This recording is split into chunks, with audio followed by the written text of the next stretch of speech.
Assalamualaikum warahmatullahi wabarakatuh. Bismillahirrahmanirrahim. Alhamdulillahirabbil alamin wa bihi nasta'in ala umurid dunya waddin. Wassalatu wassalamu ala asyrafil anbiya'i wa imamil mursalin sayyidina maulana Muhammadin wa ala alihi washabbihi ajma'in, amma ba'd. Para pemirsa dan pendengar sekalian, semoga dirahmati oleh Allah.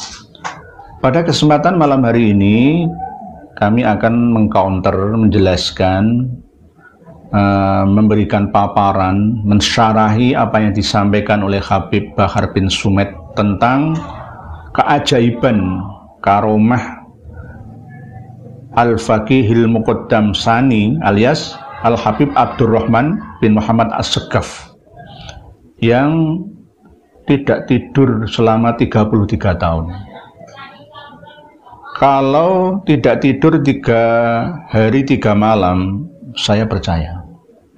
Tapi kalau tidak tidur 33 tahun, akal sehat saya belum bisa menerima.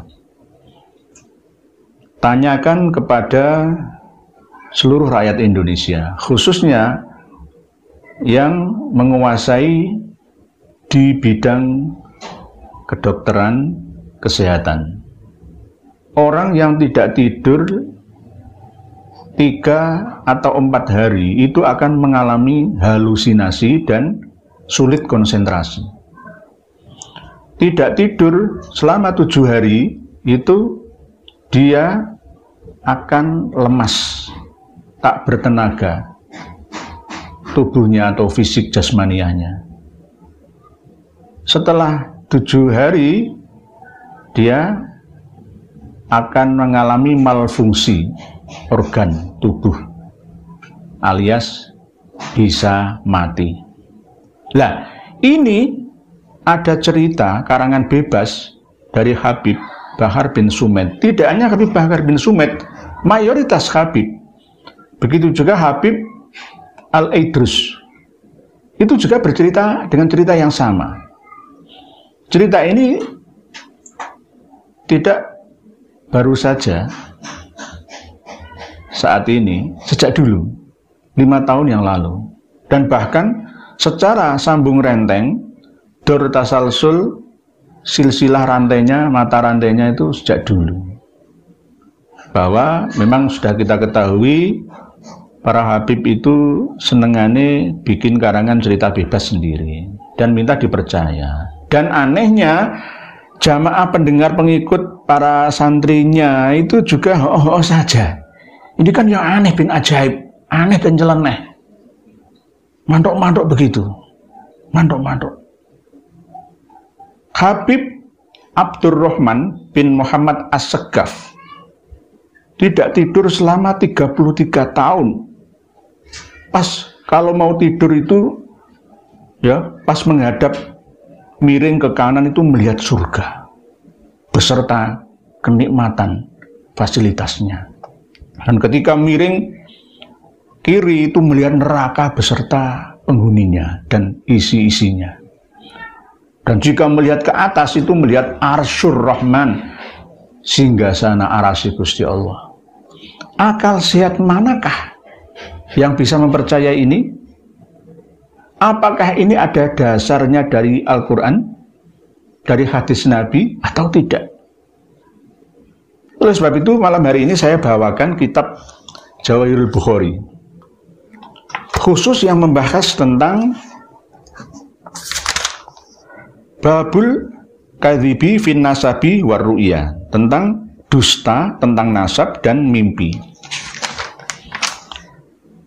Nomor hadis 472. An Wathilah bin Asqa, diceritakan oleh Wathilah bin Asqa radhiyallahu anhu, qala, beliau berkata, qala dawuh sapa Rasulullah sallallahu alaihi wasallam, inna min a'dzamil fira, sesungguhnya termasuk besar-besarnya dusta, ayat da'iyah, yaitu orang yang mengaku nasabnya, ar-rajulu, seseorang, ila ghairi abihi, kepada selain bapaknya.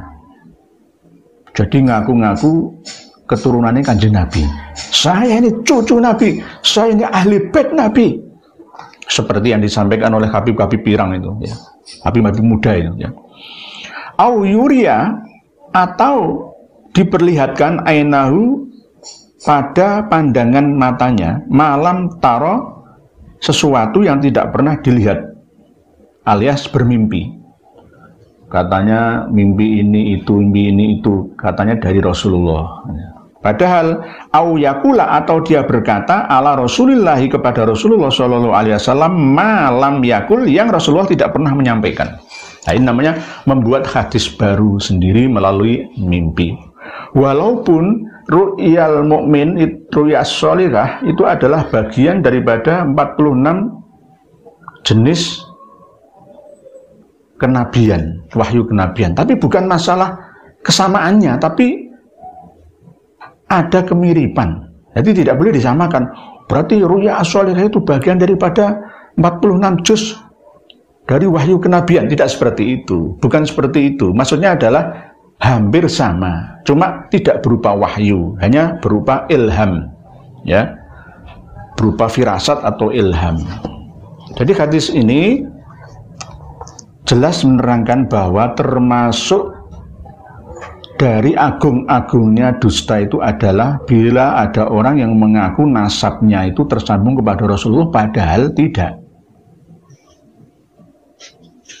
Tidak hanya mengaku nasab tersambung dengan Rasulullah saja, bisa juga mengakui bapaknya. Saya ini keturunan Pangeran Diponegoro, Raden Ontowiryo, saya ini. Ya. Saya ini keturunannya Pangeran Mangkubumi, misalkan. Padahal tidak. Misalkan, saya ini keturunannya Mbah Sunan Kalijogo, padahal bukan. Nah, ini namanya dusta yang sangat besar. Dan menceritakan mimpi kepada orang yang tidak ahli, alias tidak selevel dengannya, dan dengan mengarang-arang sendiri, alias katanya melihat Rasulullah, melihat Nabi, ya, sama seperti yang kita bahas kemarin, ya, ada Imam Ahmad Ar-Rifai yang disalami oleh tangannya Rasulullah Shallallahu Alaihi Wasallam, keluar dari makam, nyalami beliau, dicium oleh beliau, dan disaksikan oleh 12.000 orang. Ya. Ini karangan bebas, ya, karangan bebas. Termasuk yang ini juga ada Habib, yaitu bernama Habib Abdurrahman bin Muhammad As-Saggaf.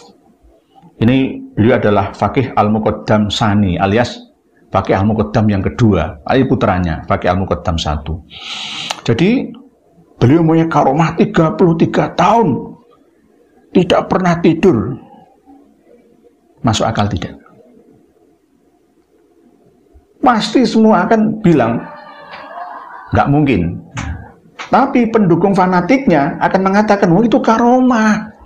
Karomah itu ya jangan diakal-akali, ya memang nggak masuk akal. Tapi nggak begitulah, nggak sebegitunya. Sewajarnya karomah itu memang ada, maunah bagi orang saleh itu ada. Kalau Nabi mukjizah, kalau para wali karomah, kalau para alim maunah, ada memang. Tapi tidak seperti itu bentuknya. Kalau ngarang-ngarang cerita bebas kayak begitu, 33 tahun nggak tidur, ya nggak masuk akal lah. Itu sama dengan memaksakan orang untuk percaya. Lama nafabi ayyi alai rabbikum tukadziban, wahai jin dan manusia yang berakal, nikmat Tuhan kalian yang kalian ingkari. Masa kita akan mengingkari akal sehat kita, lalu mempercayai cerita-cerita klenik khurafat seperti ini? 7 hari tidak tidur itu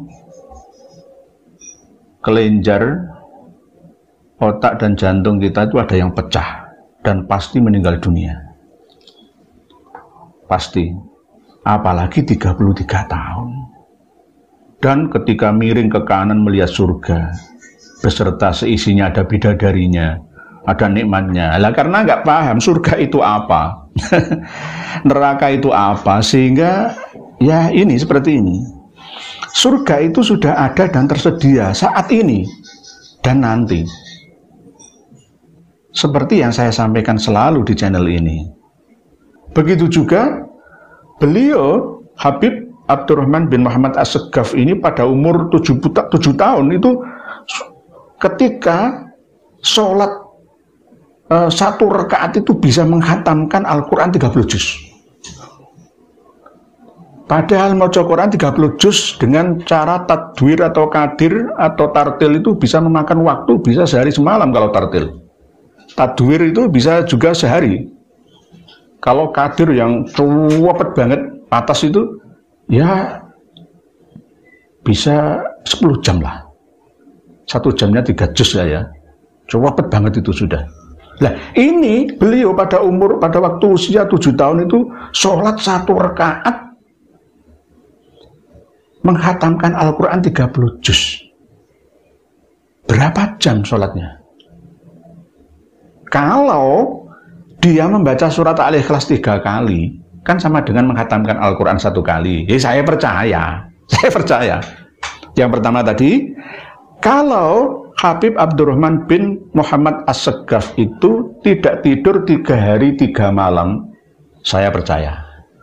Tapi kalau tidak tidur 33 tahun, jangan paksa saya untuk percaya. Yang kedua, Habib Abdurrahman bin Muhammad As-Segaf ini dalam usia 7 tahun itu waktu sholat 1 rakaat itu menghatamkan Al-Quran 30 juz, saya tidak percaya. Kalau dalam setiap rakaat menghatamkan Al-Quran karena membaca surat Al-Ikhlas 1 kali itu sama dengan membaca Al-Quran sepertiga, 2 kali berarti 2/3, membaca surat Al-Ikhlas 3 kali berarti sama dengan menghatamkan Al-Quran, itu baru saya percaya. Nah, jadi jangan ngarang sendiri. Ini sudah sering disampaikan oleh para habib dalam setiap ceramah dan mimbarnya. Padahal Rasulullah SAW tidak seperti itu. Jangan berlebihan, jangan hulu, jangan itroh. La tutruni kama atrotin nasoro Isa bin Maryam.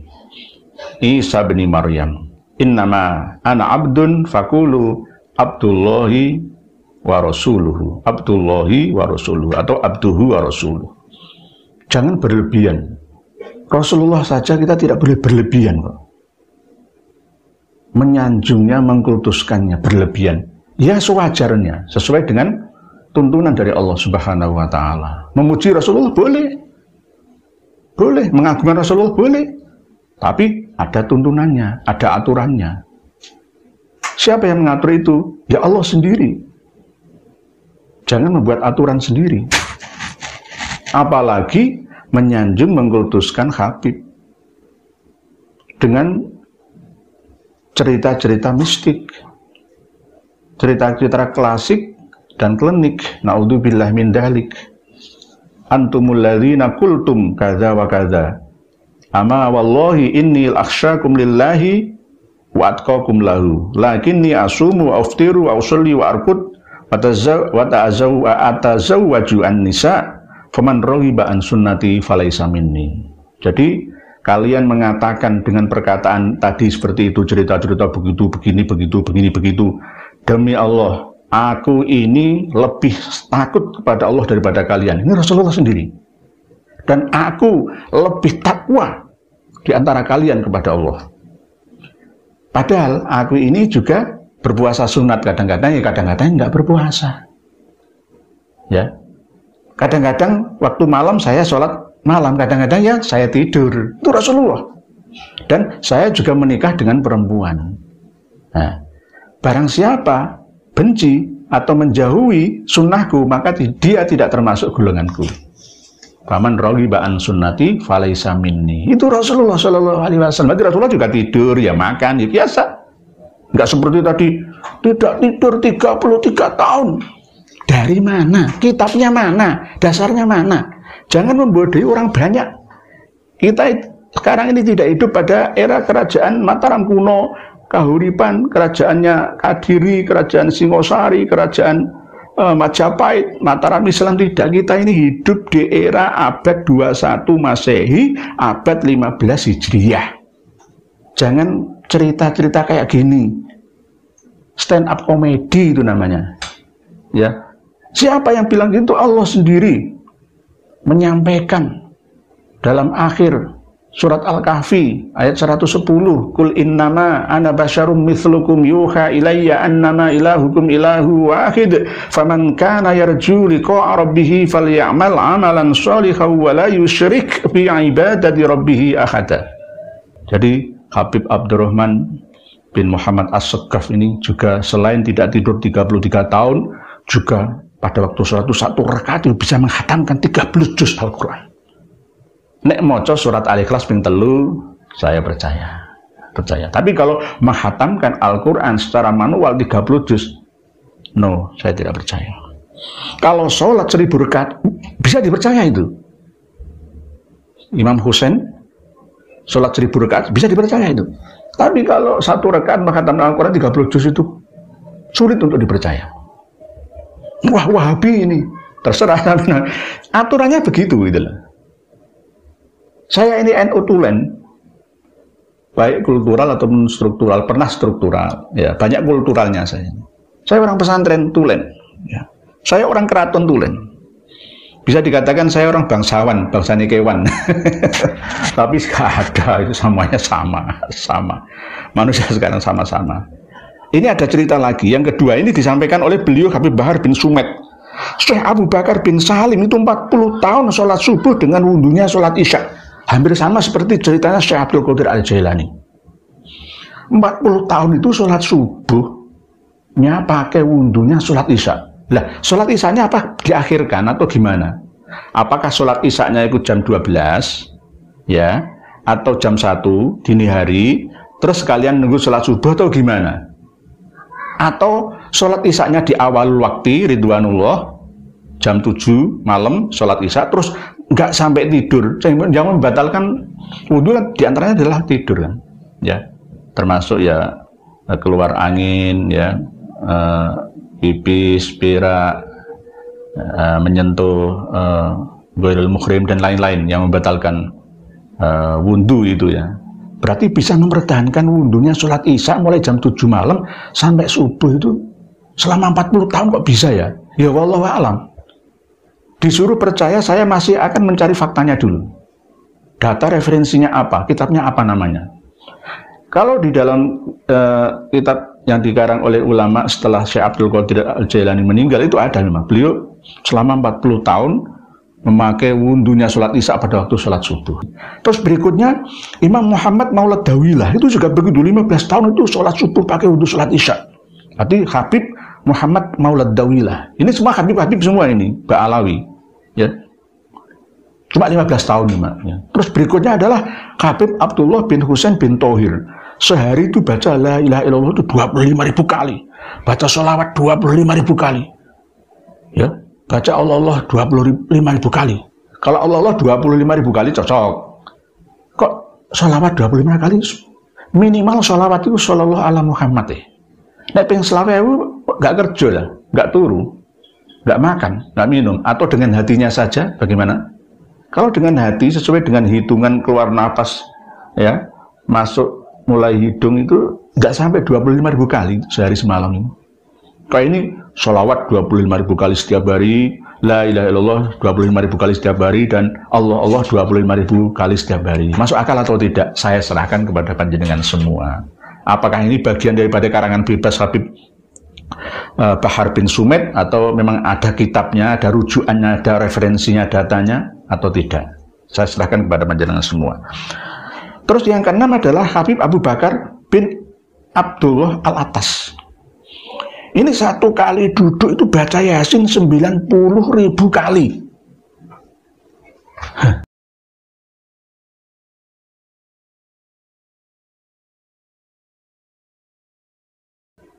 Kalau saya baca cepat, paling cepat itu 5 menit.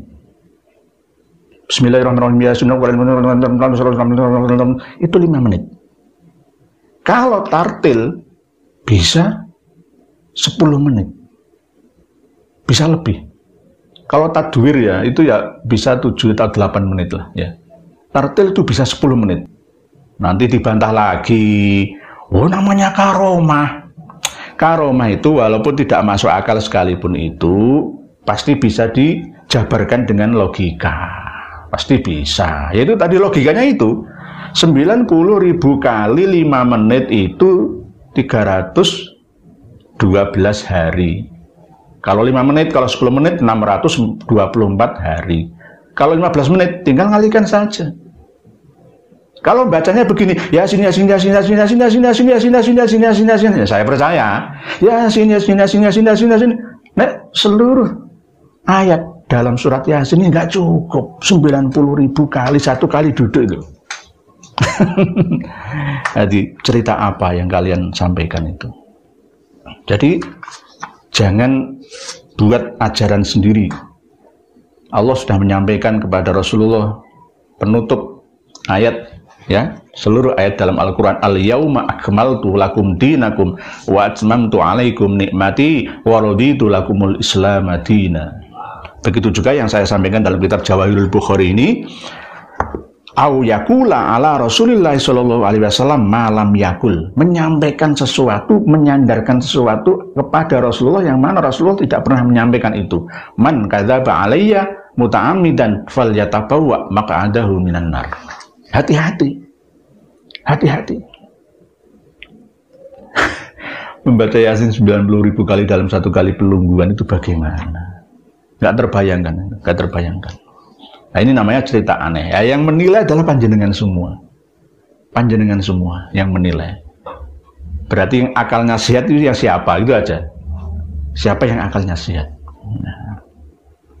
Oke, memang benar membaca Quran satu huruf itu pahalanya satu kebaikan sampai 10 kali kebaikan. Betul. Tapi kalau membaca Yasin 90.000 kali dalam satu kali duduk itu nggak mungkin. Kecuali membacanya itu tadi Yasin, Yasin, Yasin, Yasin, Yasin, Yasin, Yasin, Yasin, Yasin, satu ayat Yasin, Yasin, Yasin, Yasin, Yasin, Yasin, Yasin, itu saya percaya. Bisa saya 90.000 kali bisa. Kuat 3 jam lah kuat. Yasin, Yasin, Yasin, Yasin, Yasin, Yasin, Yasin, Yasin, Yasin, Yasin, Yasin, Yasin. Tapi kalau Yasin wal Qur'anil Hakim innaka laminal mursalin ala siratal mustaqim tanzilal azizir rahim tunzira qauman ma unzira abahum fahum ghafilun laqad haqqal qawlu ala aktsarihim fahum la yu'minun. Nggak akan cukup. 40 kali itu saya pernah baca Yasin 40 kali. Itu butuh waktu hampir 5 jam saya. Karena saking capeknya. Kadang-kadang ngantuk, konsentrasi hilang. Ayatnya kepondal-pondal. Hilang. Apalagi 90.000 kali. Butuh waktu 3 tahun. Nggak mungkin. Jadi betul sabda Rasulullah SAW, man qara harfan min kitabillahi falahu hasanatun. Barang siapa membaca satu huruf dari Al-Quran atau kitabullah itu dia akan mendapatkan satu kebaikan. Wal hasanatu bi asyri amsaliyah, sedangkan satu kebaikan itu dilipat gandakan sampai 10 kali lipat. Wala aqulu alif lam mim, dan aku tidak berkata, ini Rasulullah yang menyampaikan, wala aqulu alif lam, dan saya tidak mengatakan alif lam mim itu harfun, sahuruf, enggak, tapi alifun harfun, wal lamu harfun, wal mimu harfun. Nanti alif lam mim itu 3 huruf, berarti 30 kebaikan. Alif lam mim itu berarti 30 kebaikan. Yasin berarti 20 kebaikan. Yasin 20, bukan Yasin 1, tidak. Yasin. Jadi itu saya percaya. Saya percaya. Jadi sekali lagi, apa yang disampaikan oleh Habib Idrus, ya, Al-Idrus itu sama dengan apa yang disampaikan oleh Habib Bahar bin Sumed yang meledak-ledak, itu bohong. Jangan dipercaya. Jangan dipercaya. Jangan dipercaya. Karena apa? Nggak ada referensinya. Nggak ada hadisnya, nggak ada kitabnya. Hanya sekedar dogmatis saja. Keyakinan saja. Kalau ada kitabnya, misalkan Jawahirul Bukhari halaman 354 bab Khotamun Nabiin ja'a mukaminan lil baha, misalkan babu sifati Nabi sallallahu alaihi wasallam halaman ini, nomor hadis nomor 474 misalkan. Boleh dipercaya. Dalam kitab Al-Iqna misalkan. Ini kitabnya ini, halaman ini, Sohifah ini, aliniyah sekian ini, fasalin, tatimatun ini, tambihun ini ada, ya, boleh dipercaya. Tapi kalau nggak ada dasarnya, karangan bebas belaka, maka jangan dipercaya. Ya wallahu a'lam bishawab. Wallahu a'lam bishawab. Jangan bikin ajaran baru. Islam itu sudah cukup sempurna. Sudah disempurnakan oleh Allah untuk Rasulullah dan umatnya, termasuk kita semua. Jangan bikin ajaran-ajaran sendiri untuk memberikan sugesti keyakinan kepada pengikutnya supaya tambah takluk. Tidak hanya Habib Bakar bin Sumed, Habib Novel itu juga begitu, cerita-cerita manis. Ini santrinya Habib Umar, ya, dari Al-Hafidh Marhafidh, ya, di pondok pesantren Tarim sana itu ada santri yang meladeni, melayani keluarga Nabi, ya. Dia akhirnya mati diimpikan oleh yang lain. Dia tidak ditanyai malaikat mungkar nakir, cerita. Mimpi kok dijadikan sebagai dasar. Mimpi tergantung. Ru'ya as-sholihah benar. Juz'un min sittin, ya, wa arba'ina juz'an minan nubuwah. Tapi tidak seperti itu. Sekali lagi kawanku, jangan membuat aturan atau ajaran sendiri. Agama berdasarkan dogma dan logika. Agama berdasarkan dogmatis dan logis. Afala ta'qilun, afala tatafakkarun, fa'tabiru ya ulil albab. Demikian, wallahu a'lam bissawab. Akhirul kalam, wassalamualaikum warahmatullahi wabarakatuh.